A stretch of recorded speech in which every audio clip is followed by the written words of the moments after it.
পাকের কোনো শেষ নাই। এটা কিন্তু আপনি গবেষণায় ঢুকলে কিন্তু আপনার মাথা খারাপ হয়ে যাবে। অতএব এদিকে যাবেন না, নিষেধ করছি আমি। শয়তান ওয়াসওয়াসা দিবে যে আল্লাহ সব সৃষ্টি করেছেন, তাহলে আল্লাহকে কে সৃষ্টি করেছে? তাহলে সব সৃষ্টির আগে আল্লাহ কোথায় ছিল? আল্লাহ পাক কখন থেকে আসলেন? তার আগে কিছু এই যে চিন্তাগুলো আপনার মাথায় শয়তান ঢুকাতে পারে।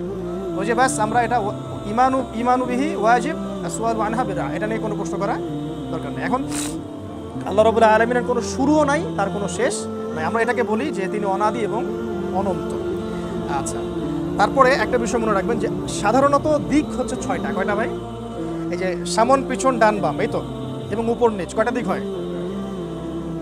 আমাদের স্রষ্টা আল্লাহ রাব্বুল আলামিনকে এই 6 দিক পরিবেষ্টন করতে পারে।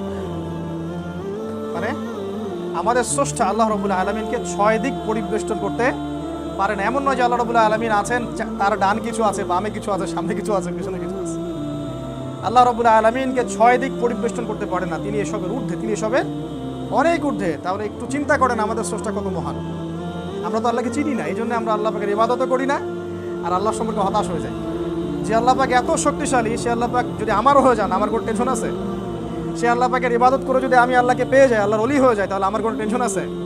ব্যাস। তারপরে আসেন আল্লাহ রাব্বুল আলামিনের আসমা ও সিফাত যেগুলো আমি বললাম, সেগুলোকে ওই অবস্থায় ঈমান রাখতে হবে, ব্যাখ্যা বিশ্লেষণের প্রয়োজন নাই। আল্লাহ রাব্বুল আলামিনের কোনো ক্ষয় নাই, কোনো ক্ষয় নাই এবং কোনো ধ্বংস নাই। আল্লাহ পাককে ধ্বংস করতে পারবে কেউ? ধ্বংস নাই। আছে আর হচ্ছে আল্লাহ রাব্বুল আলামিন সম্পর্কে আকীদা আমাদের আল্লাহ রাব্বুল আলামিনের ইচ্ছা ছাড়া কোনো কিছু সংঘটিত হয় না। এখন বলতে পারেন তাহলে আমি যে নামাজ পড়ি নাই, ওটাও কি আল্লাহর ইচ্ছায়? আসতে পারে না প্রশ্ন, অনেকেই করতে পারে। বিষয়টা হচ্ছে মানুষকে আল্লাহ পাক এমন একটা ফাংশন দিয়ে সৃষ্টি করেছেন, সেটা হলো স্বাধীন ইচ্ছা শক্তি। বিবেক এবং স্বাধীন ইচ্ছা শক্তি এটা মানুষকে দেওয়া হয়েছে। এটা কিন্তু এই আপনার ফেরেশতাদেরকে দেওয়া হয় না। তাদেরকে একটা কাজের আদেশ করলে তারা সেটাই করবে, চিন্তার কোন ডানে বামে যাওয়ার কোনো সুযোগই নেই। তো মানুষকে যখন এই হাইয়া আলাস সালাহ নামাজের জন্য ডাকা হচ্ছে, আপনার সামনে পথ এখন 2টা খোলা আছে। আপনি চাইলে এখন ইমানের উপর থেকে নামাজ পড়তে পারেন, আপনি চাইলে এখন নাও করুন। আল্লাহ রাব্বুল আলামিন আপনাকে সেখানে ফোর্স করবেন না। আল্লাহ পাক আপনাকে আসমানি কিতাব দিয়ে জানিয়ে দেবেন, নবী রাসূল পাঠিয়ে জানিয়ে দিবেন, বাকি স্বাধীন ইচ্ছা শক্তি কার? এখন এই হলো অবস্থা। তবে এই ইচ্ছা শক্তি প্রয়োগ করে আমরা কোন কাজটা করব সেটা আল্লাহ পাক আগে থেকেই জানেন। এই স্বাধীন ইচ্ছা শক্তি প্রয়োগ করে আমরা কোন কাজটা করব এটা আল্লাহ পাক আগে থেকেই জানেন। এটা আল্লাহ পাকের মহান জ্ঞানের মধ্যে এটা আগে থেকেই আছে। 2টা রাস্তা পড়েছে আপনার সামনে, ডানে যেতে পারেন, বামে যেতে পারেন। আপনি ডিসিশন নেবেন কোথায় আপনি যাবেন। হয় আপনি ডানে গিয়েছেন অথবা বামে। আপনি ডানে যাবেন না বামে যাবেন, এটা আল্লাহ পাক আগে থেকে জানেন। এই জন্য আল্লাহ পাক তাকদীর লিখে রেখেছেন। এমন নয় যে আল্লাহ পাক লিখেছেন বলেই আপনি গেলেন। আপনি যে যাবেন সেটা আল্লাহ পাক আগে থেকে জানতেন। এটা আল্লাহ পাকের জ্ঞান। আল্লাহ পাকের জ্ঞান মানে অসীম, আমরা যেটাকে অসীম বলি। আরও আছে আল্লাহ রাব্বুল আলামিন সম্পর্কে আকীদা যে আল্লাহ পাককে আমাদের যে কল্পনা, আমাদের যুক্তি, বিজ্ঞান, দর্শন, এগুলো আল্লাহ পাককে পরিবেষ্টন করতে পারবে না। আল্লাহ পাকের ধার কাছে যেতে পারবে না।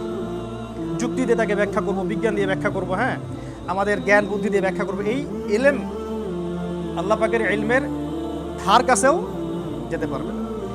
আল্লাহ রাব্বুল আলামিন সব কিছু জানেন এবং তিনি মহাজ্ঞানী। আরও আছে যে আল্লাহ রাব্বুল আলামিন সমস্ত দৃষ্টিকে দেখেন, কিন্তু কোনো দৃষ্টি আল্লাহ পাককে দেখতে পারবে না। দুনিয়ায় দেখতে পারবে? আমরা কি দেখতে পারি?